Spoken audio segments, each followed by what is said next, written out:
I know a lot of people who work extremely, extremely hard, and they're focused and they're determined to provide for their family, their kids, to make things better.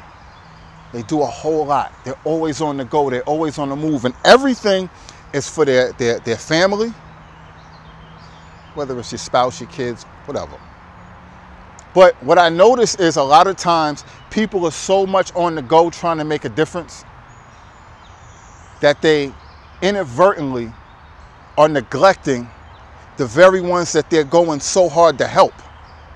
And we have to be extremely careful and cautious about that, because think about, you may be overextending yourself for a good cause, to help your kids, to provide for your kids, to make the world a better place for your kids, to make your kids better, whatever. But in the process, are you neglecting your kids? Are you so consumed with helping them that you're actually not there with them in the moment, helping them? Sometimes just being there and interacting with your kids is important. Just actually listening when they're talking to you. And I know it's hard, because especially when you have little kids, sometimes they're just talking all types of madness and craziness, and you just don't have the time. And it's like, but you have to remember, kids notice these things. Kids focus on these things, and internally, when they know that they're not getting your attention, it bothers them. And they do things to seek out more of your attention, and it may be in a negative way. They may seek out attention from other people. They may internalize it and feel hurt. They may start to get depressed. All of these things that happen. Now just think about it when you was a kid, if you went through those things. Think about how it made you feel.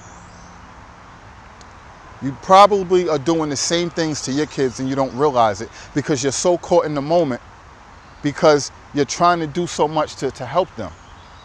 So just stay cautious. I also know a lot of husbands, a lot of wives, they have this conflict back and forth, because it's always, you don't have time for me, you don't do this, we don't hang out, we don't spend all this stuff. And then the other person is like, yo, I'm here providing for you. I'm running a business, I'm working 2 jobs, I'm doing all this stuff. What else do you want from me?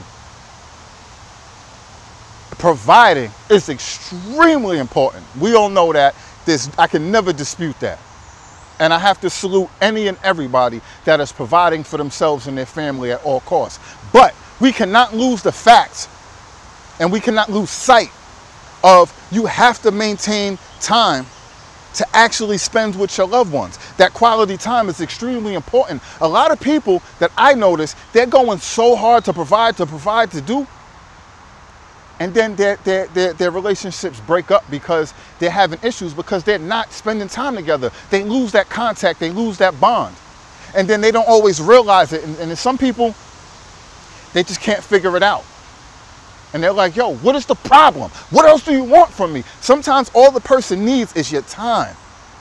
They don't need the money. They don't need all the extra stuff. It's always great, but never forget the point of what's really important. The importance is spending that time together, maintaining that bond, strengthening that bond. And that only comes with having one-on-one time. It's not always about going out to eat, going to party, going to do this. Sometimes it's just those quiet moments, or those personal moments between you and your kid, you and your spouse, that means the most. Don't lose sight of that with this world being so hectic. This world is forcing us to move in a way where most of the things that are important to us, we neglect it, because it's always go, go, go, go, go. Make it happen. Now with social media, it's this, it's that, it's bills, it's this, it's all this. Yo, let's simplify things just a little bit and start spending time with each other. Let's have conversation. Let's have physical interaction. Let's hug each other. Let's hold hands. Words of encouragement. Actually listening when someone's talking to you. Actually caring about how they're doing and how their day is going. Think about it. These things are so, so important to our mental fitness. These are the reasons why we're losing contact with each other in our relationships. These are the reasons why we're losing contact with our kids. And then sometimes, especially little kids, they can't really verbalize things. So they just internally deal with it their way, and they get hurt and they may withdraw. And then when they start acting out, you don't understand what it is. They want your attention. I know for a fact when I was a kid, I didn't want the materialistic things. I wanted the attention. I wanted the interaction. And when I didn't get it, it bothered me. And luckily for me, I don't think it bothered me as much as some people did. Everybody's different. So kids go through a lot of stuff internally that you don't realize. And then as they get older, it builds and builds and builds. And they may even in turn pass those things on to their kids and their relationships. So it's deep. So be very, very mindful and cautious of your interactions. Don't lose sight of that. And again, personalize it. Think about it. Think about how you felt when you was a kid or in your relationship. Think about it. The same way you want, you have to give. The same way you give, you should want. It's going to make your life better. It's going to improve your mental fitness. Just think about it.